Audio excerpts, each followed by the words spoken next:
오늘 이 말씀을 통해서 우리들이 함께 묵상할 것은, 생각할 것은 움켜쥡시다. 이런 움켜쥡시다. 여러분 한번 움켜쥐어 보세요. 한번. 한 손으로 움켜쥐겠습니까? 두 손으로 움켜쥐겠습니까? 어떻게 움켜쥐어야 되죠? 요렇게? 아니면 요렇게? 아니면 이렇게? 어떻게 움켜쥐는 게 좋을까요? 한번 따라서 한번 움켜쥡시다. 그럴 때 여러분 한번 마음대로 한번 해보겠습니다. 자, 다 같이 움켜쥡시다. 할렐루야. 어떤 사람은 두 손으로 해서 하는 사람도 있고, 어떤 사람은 가슴에 끌어안는 사람도 있고, 아이가 태어나면 이제 무엇인가 자기가 입에 맞는 것이 생기면 어떻습니까? 이거를 꼭 쥐고 안 놓아주잖아요. 그래서 그 아이의 손을 놓게 하려면 다른 과자를, 다른 것을, 걔 필요한 것을 하나 더 주어야만이 이 손을 놓고 또 그것을 잡으러 가잖아요. 저희 어머니 병원 계셨을 때도 이제 소천하셨지만 움켜쥐고 어떤 것은 안 놓으려고 하는 부분들이 있더라고요. 움켜쥐고. 이거는 내 거니까 이건 아무도 손대지 마라. 이런 것도 있더라고요. 참 우리의 삶 가운데 움켜줘야 될 것들이 많이 있지만 무엇보다도 우리는 이 시간 이곳에 와 있는 우리가 하나님의 말씀을 움켜쥐고 그 말씀 붙잡고 승리하기를 원합니다. 여러분 이제 창세기, 출애굽기, 레위기, 민수기, 신명기 모세가 기록했잖아요. 모세가 기록을 했는데 왜 이 성경을 기록했을까요? 우리가 그냥 그동안에 성경을 창세기 읽고 출애굽기, 레위기 어렵다. 그리고 읽어가고 그다음 민수기, 신명기를 읽었는데 왜 모세가 이 창세기를 기록하고 또 출애굽기를 기록하고 모세오경을 왜 기록했을까요? 창세기를 왜 기록했어요? 창세기를 왜? 저도 얼마 전에 이제 교회에서 어른들이 성경 공부하는 것 때문에 다시 학생으로 돌아갔어요. 그래가지고 창세기를 다시 또 이제 공부하기 시작했어요. 몇 년도에 이것을 누가 왜 기록했는지, 누가 기록했는지, 어떤 이유에서, 어떤 목적에서 기록했는지 그것을 다시 또 잘 살펴보게 됐어요. 학생이 됐어요, 학생이. 지금 50이 넘어가가지고 다시 학생이 되어서 그거를 다시 보았어요. 그랬더니 놀라운 사실들을 그곳에서 이렇게 깨닫게 되었는데 모세가 이 창세기를 기록하고 모세오경을 기록했는데 신명기 34장에 보면 모세가 몇 살에 죽습니까? 와, 120살에. 뭐 있으면 하나 드리겠는데. 120살에 죽잖아요. 근데 120살에 죽는데 거기에 보면 두 개의 단어가 더 붙어 있어요. 120살에 모세는 죽었으나 뭐가 안 되고 뭐가 안 됐더라. 이래 나왔어요. 뭐가 있습니까? 눈이 흐리지 아니하더라. 또 뭐가 있죠? 또 하나가 기력이 쇠하지 않더라. 이야. 이거를 보면서 내가 왜 하나님이 모세의 눈을 흐리지 않고 기력을 흐리지 않도록 했을까 깨달았어요. 여러분 요즘 한 80, 90이 되신 분이 글씨를 잘 쓸 수 있나요? 90 되신 분들은 요양원에 가보시면 또 안 가셔보셔도 알아요. 다 어른들이 이렇게 쓰려면 글씨를 잘 못 써요. 그리고 성경을 이제 여러분은 잘 읽잖아요. 근데 이제 70이 넘어가고 80이 넘어가고 이제 90이 가까운 이런 분들이 성경을 읽으려고 그러면 뭐라 그러냐면 목사님 눈이 뻑뻑하대요. 왜냐면 눈에 이 안구에 눈물이 있어가지고 이게 자꾸 활동을 해서 눈이 아프지 않아야 되는데 성경을 읽다 보면은 이 눈이 안구에 눈물이 말라가지고 아프다는 거예요. 그래서 성경을 오래 못 읽는다는 거예요. 그래서 깨달았어요. 뭐 다른 이유도 있겠지만 하나님께서 모세가 120세에 죽었는데 눈도 흐리지 않고 기력도 쇠하지 않게 하신 것은 성경을 기록해 하시려고 하는 하나님의 마음도 있다. 이런 생각이 들었습니다. 만약에 모세가 120살 되어서 죽었는데 그 전에 이제 성경을 기록할 거 아닙니까? 근데 눈이 아파가지고 성경을 지금 우리처럼 종이가 좋으면 모르는데 파피루스나 아니면 양피지나 이런 것에 갖다가 기록을 해야 되는데 얼마나 힘들겠어요. 그리고 히브리 언어를 보면 이렇게 조그만한 점처럼 생긴 게 있고 이렇게 길게 내려온 것들이 있는데 눈이 안 보여가지고 이렇게 조금 쳐야 되는데 길게 내려쓰고 눈이 막 안 보여가지고 길게 내렸었는데 조그맣게 쓰고 이러면 글이 완전히 바뀌는 거예요. 마치 우리가 띄어쓰기를 잘못하면 아버지 가방에 들어가신다 이러듯이 아버지가 방에 들어가신다 이래야 되는데 아버지 가방에 들어가신다 이런 것처럼 완전히 달라지는 거죠. 근데 하나님께서 모세가 성경을 기록하려고 하나님께서 눈도 흐리지 않도록 기록도 세하지 않도록. 그래서 제가 성경 공부를 하는 그분들에게 그랬어요. 여러분 성경을 필사하십시오. 그러면 기록이 세하지 않을 거고 눈도 흐리지 않을 겁니다. 그랬는데 그 모세가 성경을 기록하도록 하나님께서 눈도 흐리지 않도록 또 기록도 세하지 않도록 그러면서 성경을 다 기록하는 거예요. 근데 결정적으로 성경을 기록하려고 하는 하나님께서 감동을 강하게 주신 것은 어쩌면 민수기 14장의 그 하나의 사건을 통해서 그 전 세대와 그리고 광야에서 태어난 세대들 하나의 어떤 기준, 분기점이 되는 거예요. 그래서 그 민수기 14장의 하나의 사건을 통해서 그 전 세대는 다 죽어가고 이제 새롭게 태어날 이 세대는 어떻게 이들에게 신앙교육과 하나님에 대해서 가르칠까 이것에 대한 마음이 그 한 사건을 통해서 일어나게 되었다는 거죠. 그 민수기 14장이 어떤 사건이죠? 13장 14장이 민수기 너무 어려운 거죠. 그게 뭐냐면 거기 보면 12명의 정탐꾼을 선발을 해라. 그리고 가데스바네아에서 이스라엘 가나안 땅을 정탐하러 보내자. 이렇게 해서 그곳에서 이제 정탐꾼 12명을 보내는 거예요. 근데 그 12명을 뽑는데 남자 장정이 몇 명입니까? 60만 아닙니까? 그럼 60만 중에서 12명을 뽑으면 몇만 명의 대표가 하나씩 나오는 거예요? 몇 명 중에 한 사람씩 나와요? 약 한 5만 명 중에 한 명씩이라고요. 그러면요, 이 12명은 5만 명 중에 한 명이니까요, 엄청 이 사람들은 그 지파에서 존중받고 굉장히 명성이 있는 칭찬받는 사람들일 거란 말이에요. 근데 이 사람들이 가나안 땅에 가서 정탐을 했습니다. 그리고 올 때 뭐 가지고 왔죠? 포도송이 하나를 두 사람이 메고 오고 석류도 가지고 오고 맛있는 과일들을 가지고 왔단 말이에요. 그런데 가지고 왔을 때에 그 과일들을 보아서 좋아하고 기뻐하고 그들이 참 박수 쳤는데 그 이야기 한마디 속에 그들이 절망에 빠지는 거예요. 뭐냐면 10명은 어떤 이야기를 합니까? 그 사람들은 키가 크고 장대하고 그리고 그 성읍은 견고하더라. 이런 이야기를 들은 거예요. 그리고 두 사람은 어떤 이야기를 합니까? 그럴지라도 우리는 그 가나안 땅을 정복할 수 있고 그들은 우리의 밥이다라는 이야기를 두 사람은 하게 됩니다. 그곳에서 이제 모세를 통해서 애굽에서 10가지 재앙을 통해서 하나님이 어떤 분인가를 이스라엘 백성들은 경험을 했어요. 보았어요. 그리고 홍해를 건너면서 홍해가 갈라지고 하나님께서 기적적으로 많은 땅을 만들어 주어서 우리를 이스라엘 백성들을 건너게 하는 것을 경험하고 보았어요. 체험했어요. 그리고 따라오던 애굽 사람들이 다 죽었어요. 그리고 강야에서 하나님께서 그 마라의 쓴물을 어떻게 단물로 만들어 주시는지 그리고 아말렉과의 전투에서 하나님이 어떻게 전쟁에서 승리하게 해주시는지를 그들이 경험하고 보았단 말이에요. 그런데 가데스 바네아에서 10명의 정탐꾼들의 이야기를 듣고 그들이 보았던 하나님, 들었던 하나님, 그들의 삶 속에서 경험했던 하나님은 다 사라져버렸어요. 어디 갔어요? 그리고 민수기 14장에 보면 밤새껏 모세를 원망하고 하나님을 원망하며 철야합니다. 어떤 철야를 하냐면 눈물 흘리고 우리가 이제 가나안 땅에 가면 다 죽었다. 우리는 죽었다. 우리 애굽으로 돌아가자. 이렇게 그들이 원망과 불평에 철야를 하는 거예요.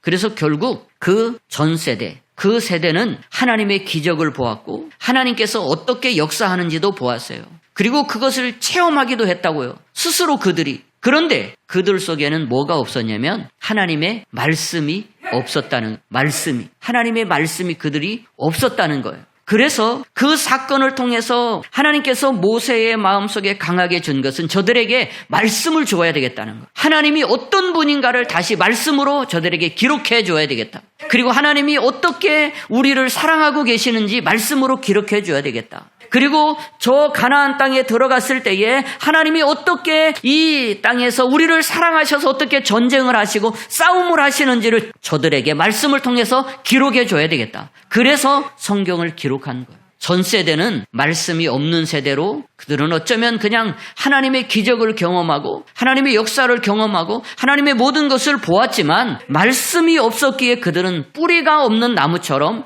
그냥 그들은 광야에서 다 죽는 세대가 되었어요. 그러면서 모세는 이제 그 시내산에 하나님의 언약을 받으면서 하나님의 말씀을 기록하기를 시작했다는 거죠. 창세기를 기록하면서 하나님은 어떤 하나님이냐? 천지를 만드시고 모든 우주 만물과 모든 세상의 모든 것을 주관하시고 그것을 운행하시고 그것의 주인이 되시는 분이 누구냐? 하나님이다. 그러다 거기다가 그걸 써놓는 거예요. 창세기 1장에서. 하나님은 어떤 하나님이냐? 전능한 하나님이다. 우주를 만드시고 그리고 모든 자연 환경과 모든 자연 만물들을 운행하시는 주인 되신 그분이 누구냐? 하나님이다. 너희를 인도하셔내신 그분이 전능하신 하나님이라는 것을 기록한 거예요. 그래서 백성들에게 그걸 기록하면서 또 하나는 어떤 것을 기록하냐면 너희 조상이 어떤 분인가를 그곳에 계속 기록하고 있는 거예요. 그래서 창세기에 보면 족보가 많이 나와요. 우리는 족보를 읽으면서 야, 이렇게 우리 족보도 어려운데 이 사람들 왜 이렇게 족보가 많냐? 이름도 굉장히 어려워요. 그러지 않습니까? 그래서 이름도 어려운데 왜 이런 족보를 많이 써놨을까? 그것은 이스라엘 백성들 속에 너희 뿌리가 누구냐인가를 가르쳐주는 거예요. 뿌리가. 그래서 그 조상 위로 올라가고 조상 위로 올라가고 조상 위로 올라가면 너희의 뿌리는 결국 아브라함이고 그 위에 올라가면 노아이고 그 위에 올라가면 아담이고 그 위에 올라가면 하나님이라는 사실을 가르쳐주는 거예요. 그러니까 창세기를 기록하면서 어떤 거냐면 말씀 속에 무엇을 계속 이 전세대, 1세대들은 하나님 앞에 기적을 보았지만 말씀이 없는 세대 속에서 그들이 어려움이 오고 힘듦이 오니까는 쓰러지고 넘어지더라는 거죠. 그러니까 다음 세대 속에는 필요한 것은 뭐냐? 저들에게는 하나님의 말씀을 주죠. 그래서 저들이 그 하나님의 말씀 붙잡고 그 말씀에 뿌리를 두고 어떤 어려움이 오고 어떤 힘든 것이 올지라도 이 말씀 때문에 승리하는 아이들로 만들어가자. 다음 세대는 그래서 창세기를 기록하면서 하나님은 누구신가를 그리고 나는 누구인가를 가르쳐주고 있다는 거예요.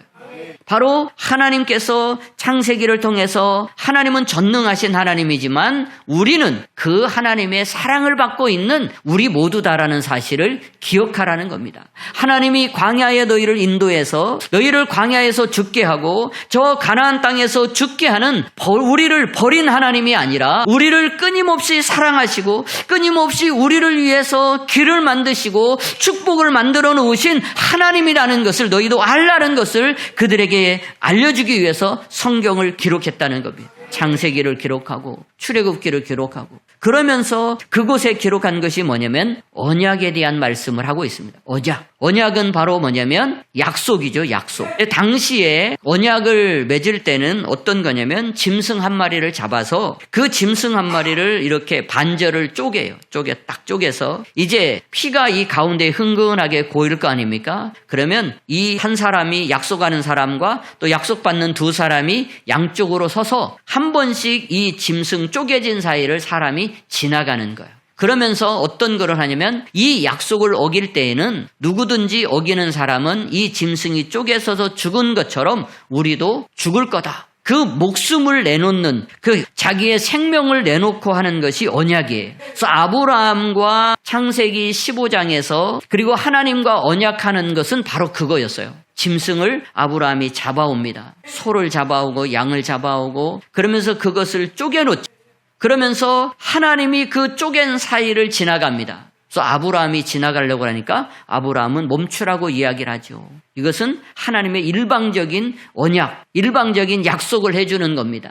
아브라함이 아들이 없어가지고 얼마나 고생을 합니까? 그래서 하갈이라는 여인을 통해서 이스마엘을 얻게 되니까 하나님께서 그 아이는 아니라는 이야기를 하고 또 엘리에셀이라는 종은 내 아들로 입양을 해서 그 사람을 내 후계자로 삼겠다라고 했지만 하나님은 그것도 아니라는 이야기를 합니다. 그러면서 15장에서 꼭 그 얘기하고 싶은 이야기가 뭐냐면 그 언약을 하면서 그 쪼개진 짐승 사이를 하나님이 지나가면서 하시는 말씀이 하늘을 보아라, 땅을 보아라. 하늘의 별처럼 너의 자손을 많게 해줄 것이고 반드시 이 넓은 땅을 너에게 줄 것이라는 그 약속을 그곳에서 하게 됩니다. 그러면서 400년 후에 이스라엘 너희 4대 만에 너희가 고통당하고 어려움 당하지만 다시 이 땅으로 돌아와서 이 땅을 너희에게 주리라. 그런 언약을 하게 됩니다. 그래서 창세기를 통해서 이 아브라함과 하나님과 언약을 하면서 어떻게 하나님이 그 언약을 지켜가는가를 성경에 다 기록하는 거예요. 그래서 그 성경에 기록한 이 하나님의 언약의 말씀이 애굽에서 400년 동안 고생하던 이 백성들이 그 출애굽을 하는데 출애굽의 근거가 뭐냐면 이 아브라함과 약속한 것을 가지고 이 출애굽기 1장 2장에 보면 하나님이 아브라함과 맺은 언약을 기억하사 그렇게 되어 있어요. 그러니까 이 이스라엘 백성들에게 지금 이 광야에서 방황하고 광야에서 태어난 그 다음 세대 아이들에게 가르쳐주고 싶은 말씀이 뭐냐면 하나님은 언약의 하나님이다. 너희들이 이 언약의 말씀을 붙잡고 살아가면 반드시 아브라함의 약속이 400년이 지나서 애굽을 탈출하듯이 하나님은 반드시 약속을 붙잡고 가는 너희에게 이 약속을 이룰 수 있도록 하나님은 일하실 것이다. 그것을 가르쳐주는 거예요. 그래서 우리가 창세기를 읽으면서 이 출애굽기, 레위기, 민수기, 신명기를 읽으면서 하나님은 언약의 하나님일 뿐만 아니라 그것을 실행하시려고 밤낮으로 하나님이 일하셔서 우리에게 축복을 주시려고 하는 능력의 하나님이라는 사실을 믿고 이 성경을 읽어가면서 그 은혜에 감사할 수 있는 저와 여러분이 되기를 원합니다. 그래서 이 1세대는 출애굽받던 1세대는요. 그 가데스 바네아의 사건을 통해서 광야에서 자기들 말처럼 다 죽어갑니다. 40년 동안 다 죽어요. 누구만 살아납니까? 여호수아와 갈렙만 살고 나머지는 다 죽잖아요. 다 죽어요. 그런데 이 다음 세대에 태어난 이들 속에 이 하나님의 말씀을 열심히 그들에게 모세가 가르치고 또 여호수아가 가르치고 그 레위인들이 그들에게 말씀을 가르치고 모세의 이 율법을 가르치고 나니까 이들이 어떤 아이들로 바뀌어지냐면 기가 막힌 아이들로 바뀌어집니다. 여호수아에서 이제 그것이 진가가 드러납니다. 40년의 광야 생활 동안에 어떤 거냐면 말씀을 듣고 그 말씀은 하나님의 언약의 말씀이다. 이 언약의 말씀을 붙잡고 믿고 가는 그 아이들 속에 하나님이 어떻게 역사하냐면 요단강을 건너갑니다. 요단강을 건너가는데 물이 조금 있을 때 건넙니까? 가득 넘칠 때. 아마 여기 안양천 올 여름에 아마 넘실거렸을 거예요. 안양천이 넘실거리는 그때에 건너라 그러면 미쳤다 그럴 겁니다, 아마. 이번에 중국에서도 비가 많이 와가지고 많은 사람들이 참 어려웠고 또 리비아에서 비가 많이 와가지고 많은 분들이 참 어려웠었는데 그 물이 흘러가는데 위에가 보면 잔잔한 것 같아요. 물이 가득 흘러가는데 근데 무서운 것은 뭐냐면 그 밑에 흐르는 그 물 속에 보이지 않는 그 밑에 흐르는 게 더 무서워요. 어떤 게 무섭냐면 그 밑에 흐르는 게 뭐냐면요. 나무 뿌리들이 흘러가고요. 돌멩이들이 흘러가고요. 거기에 잡대한 것들이 흘러가는 거예요. 물의 압력에 물의 그 흐름 속에서 이 위에는 잔잔하게 보이지만 그 밑에는요. 돌멩이들이 흘러가는 거예요.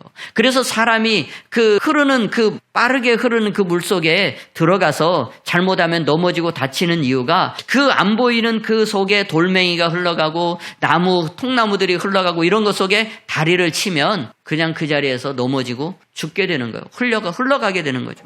그게 위험한 거예요. 근데 요단강이 그럴 때에 지금 물이 가득 흘러날 때에 야 너희들 가서 발을 들여놓아라. 그럴 때 어떻습니까? 40년 말씀 붙잡고 훈련했던 이스라엘 백성들 홍해 앞에서는 전 세대는 아버지 세대는 할아버지 세대는 원망과 불평하고 모세를 죽이려고 했던 그 세대였어요. 그런데 요단강 앞에서 그들은 어떻습니까? 그들은 아무 말하지 않습니다. 40년 동안 말씀 붙잡고 언약의 약속을 붙잡고 그들이 훈련하고 그 약속 붙잡고 가던 그들이 요단강 앞에서는요 아무 말 하지 않아요. 그리고는 그 언약의 약속 말씀 붙잡고 요단강에 발을 들여놓는 거예요. 그래서 어떻게 됩니까? 요단강이 마르고 그들이 건너는 겁니다. 기가 막힌 일이 벌어집니다. 그리고 이제 가나안 땅에 들어가서 여리고와의 전쟁, 가나안 사람들과의 전쟁 속에서 이 하나님께서 이스라엘 백성들에게 명령한 것이 있어요. 어떤 명령을 하냐면 야 내가 보니까 40년 광야 생활 동안에 내가 깜빡 잊은 게 있다. 뭐를 잊었냐면 남자들 다 할례를 해야 되는데 할례를 안 했어.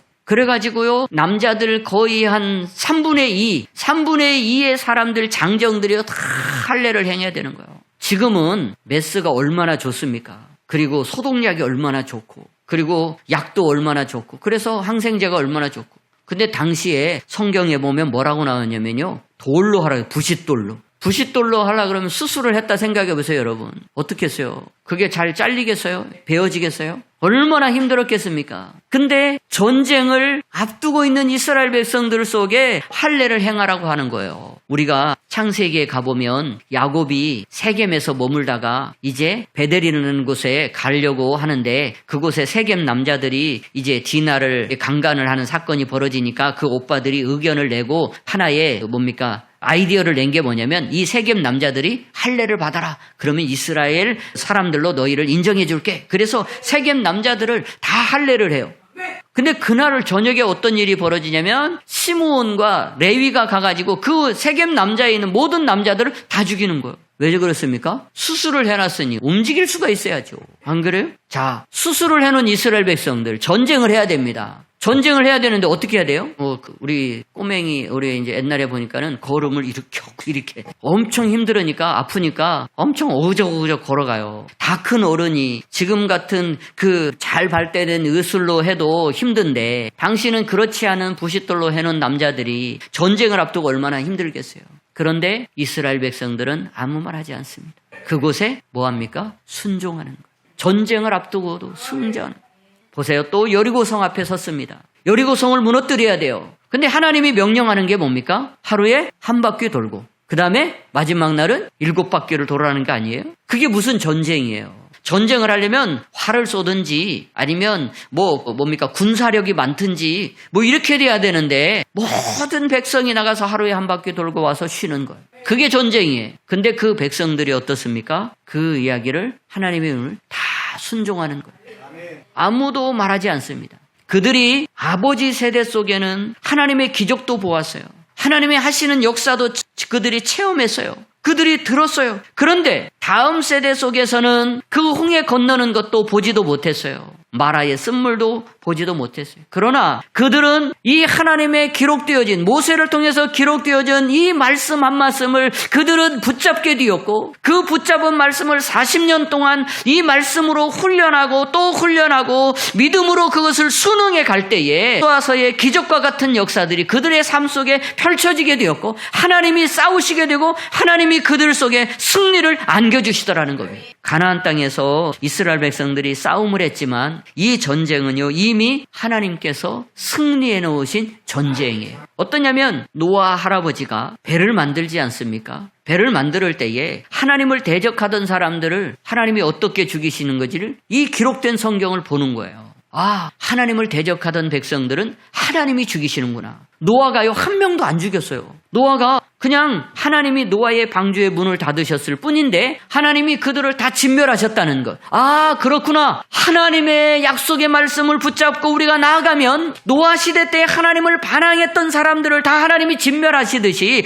가나안 땅에 살고 있는 그 수많은 백성들, 그들이 강하고 키가 크고 견고하고 성읍이 아무리 강하다 할지라도 하나님은 저들을 진멸할 것이라고 하는 그 믿음을 갖도록 성경을 기록한 거예요. 여기에서 오늘 묵상이라는 단어가 나와요. 8절에 보면 우리 한번 같이 읽죠. 8절 다 같이 한번 읽겠습니다. 시작. 이 율법책을 그 안에 기록된 대로 다 지켜 행하라. 그리하면 내 길이 평탄하게 될 것이며 내가 형통하리라. 여기에 묵상이라고 하는 이 단어가 그냥 이렇게 우리가 무엇인가 외우듯이 막 이렇게 읊조리는 부분도 있지만 묵상이라는 단어가 또 하나 어떤 의미가 있냐면 한번 성경을 찾아보겠습니다. 이사야 31장 4절 1004페이지 구약성경 1004페이지 이사야 31장 4절 다 같이 한번 읽겠습니다. 찾으셨습니까? 아멘. 다 그럼 같이 읽으면 시작. 여호와께서 이같이 내게 이르시되 큰 사자나 젊은 사자가 자기의 먹이를 움키고 어리렁거릴 때에 거기 보면 됐습니다.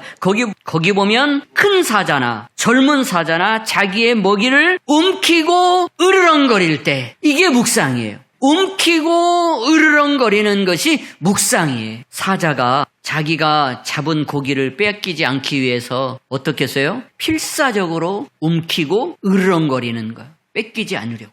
어떻게 했어요, 여러분? 안 그러겠어요? 어떻게 잡은 내 고기인데, 어떻게 잡은 고기인데 하이에나가 달려오고 또 다른 먹을 것 짐승들이 그거를 빼앗으려고 달려오고 독수리들이 날아 달려오고 그럴 때에 이 사자는 그것을 딱 움켜쥐고 으르렁거립니다. 덤비지 마. 내 거야 이거는. 묵상이라는 단어가 바로 그거예요. 여호수아에게 주시는 것이 바로 그거예요. 여호수아야 모세는 지팡이를 주었어요. 근데 여호수아는 율법책을 주는 거예요. 말씀을 주는 거예요. 너는 이 율법책을 내 입에서 떠나지 말게 하며 주야로 그것을 움켜쥐고 으르렁거리면서 이것을 뺏기지 마라. 이 약속의 말씀을. 여러분 출애굽기 17장에 보면 기가 막힌 이야기가 있어요. 아말렉 전쟁에서 승리하고 하나님께서 이야기를 했으니 14절. 우리 출애굽기 17장 14절 108페이지 출애굽기 17장 14절 다 한번 읽겠습니다. 시작. 여호와께서 모세에게 이르시되 이것을 책에 기록하여 기념하게 하고 여호수아의 귀에 외워들리라. 내가 아말렉을 없이하여 천하에서 기억도 못하게 하리라. 무슨 이야기합니까? 아말렉과의 전쟁을 어떻게 해서 승리했는지 여호수아에게 외워들리라는 이야기를 합니다.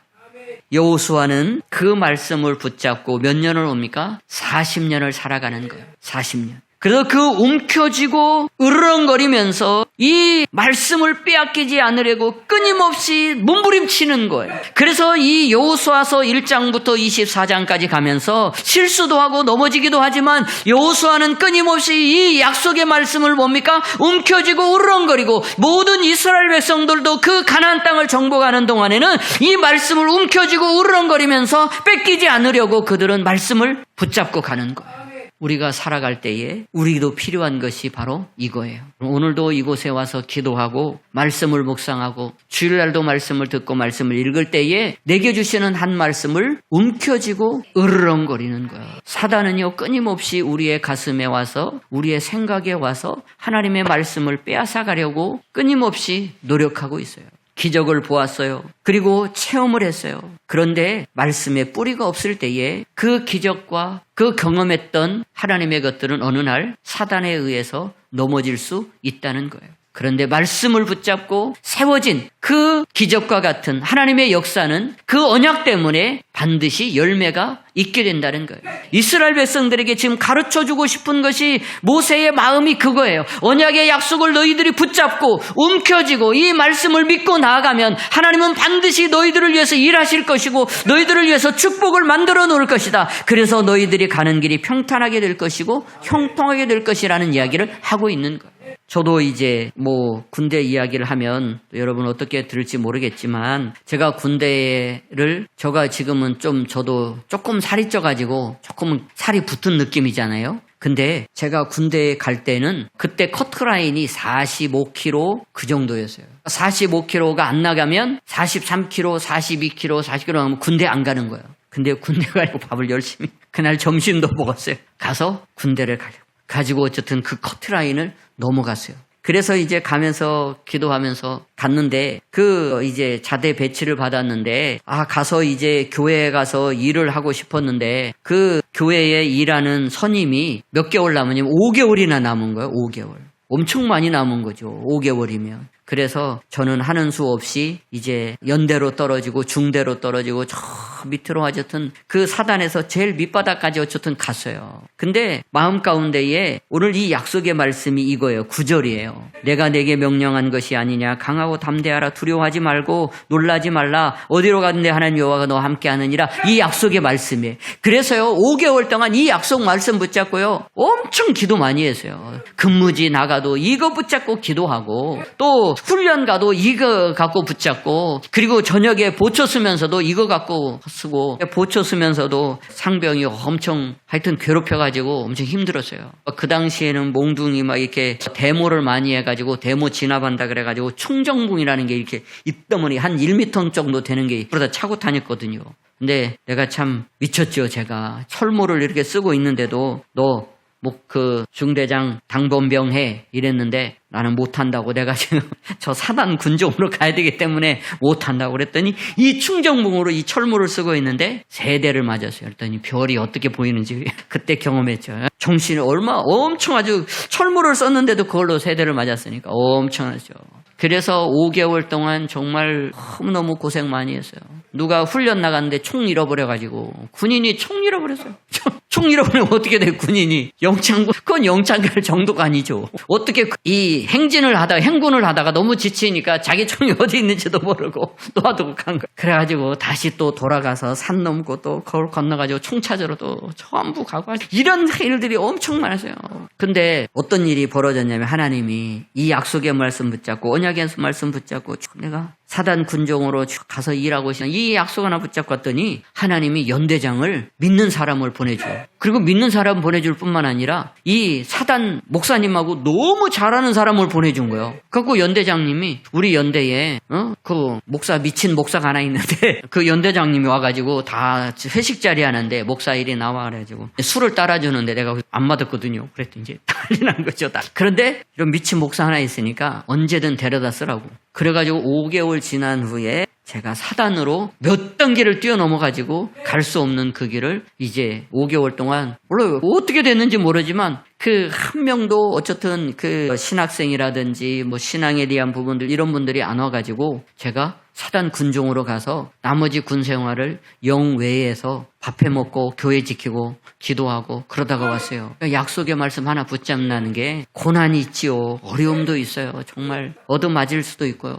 그래서 그 5개월 동안 교회가 너무 가고 싶어가지고 갔다 와서 1병 때인데 너무 2등병 때죠. 너무 좋아가지고 이제 어쨌든 헐레벌떡 헬렐레 하고 왔더니 이 선임이 이놈이 빠져가지고 왔다고 그래가지고 제 가슴을 발로 뻥 찼어요. 지금도 여기 흉터가 있어요. 흉터가 있는데 군번줄이 하나가 이렇게 눕혀져 있고 하나는 이렇게 세워지거든요. 이렇게 하다 보면 그 세워진 군번줄이 이 가슴에 탁 찍혀서 나온 거예요. 지금 여기 딱 정중앙에 있어요.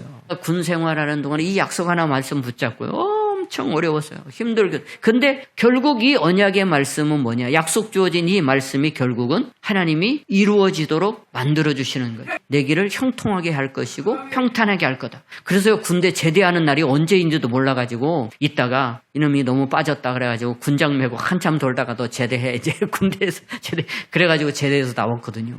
그러니까 하나님께서 훈련하는 동안에 이 약속의 언약의 말씀을 묵상하는 거예요. 붙잡는 거예요. 움켜쥐는 거예요. 중국에서도 이제 한국에 나올 때에도 그 교회를 설립한 것은 아닌데 어쨌든 이제 선교사님이 설립하시고 이제 우리 위에 있었던 목사님이 같이 연합을 해서 선교사님은 선교 일을 가시고 이제 그 목사님은 그 교회를 담임하게 됐었어요. 근데 얼마 담임하지 않고 간암이 들어서 세상을 이제 하나님 나라에 가게 되고 사모님만 남게 됐었어요. 사모님만 남게 됐었는데 그때에 그 사모님이 엄청 우리를 어쨌든 괴롭혔어요. 그 우리 사모를 호텔 계단으로 불러가가지고 청년들 데리고 다 나가라. 당장 나가라. 그렇지 않으면 우리 두 아들이 있는데 두 아들 중에 큰 아들은 유도가 5단이에요. 검도가 5단이고. 가지고 또 둘째 아들이 있는데 둘째 아들은 또 이렇게 굉장히 등치가 커요. 그리고 이게 힘도 세고. 그래서 이 두 아들을 오늘 떠나지 않으면 여기 교회에서 떠나지 않으면 두 아들을 보내겠다. 이렇게까지 엄포를 놓았었죠. 그래서 정말 엄청 그분 때문에 여러 가지 일이 많지만 힘든 일들이 많았어요. 근데 그곳에서 하나님이 어떤 거냐면 기도 가운데에 그때 이제 오늘 한국에서 연락 오면 한국으로 간다. 그게 하나님의 사인이다. 했는데 그 오전 예배 그리고 아이들과 점심 먹고 이제 다 끝나고 오후 예배도 끝나고 이제 집에 왔어요. 왔는데 한국에서 전화가 왔어요. 한국에 와서 추석 명절이 가까웠는데 추석 명절 때 와서 설교 좀 하라고. 그래서 그때 와서 설교했던 게 베세메스로 끌려가는 소에 대한 이야기를 했습니다. 하나님만을 바라보고 하나님만을. 그러면 하나님이 일하실 것이다. 그래서 그 약속 좀 붙잡고 그 교회에 와서 설교를 했는데 나는 그것도 몰랐는데 그 교회에서 청빙 설교가 된 거고 그래서 한국으로 나오게 되었던 부분들이 그거였어요. 그러니까 여러분 하나님의 약속의 말씀을 움켜쥐고 가는 거예요. 움켜쥐고 빼앗기지 않도록. 그럼 반드시 그 약속은 언약이기 때문에 400년이 지나서 아브라함의 약속이 이루어지고 또 이 40년 동안 이스라엘 백성들이 이 언약의 말씀을 붙잡고 가나안 땅을 정복하고 하나님께서 그 가나안 땅의 복을 이스라엘 백성들에게 주시듯이 오늘 우리가 이 언약의 약속의 말씀을 붙잡고 가면 반드시 역사가 일어날 줄 믿습니다. 그래서 기도할 때에 여러분 말씀을 달라고 기도하시고 언약의 약속의 말씀을 붙잡고 기도하시고 또 주일에 부흥회를 하시고 주일 예배를 드릴 때에도 그 그 말씀이 내 말씀이 되어서 내가 움켜쥘 수 있는 말씀이 되게 해달라고 기도하셔서 그 약속의 말씀을 붙잡고 움켜서 기도하면 오늘 이 말씀처럼 평탄하게 되고 형통한 은혜가 여러분의 삶에 넘칠 줄 믿습니다. 기도하겠습니다.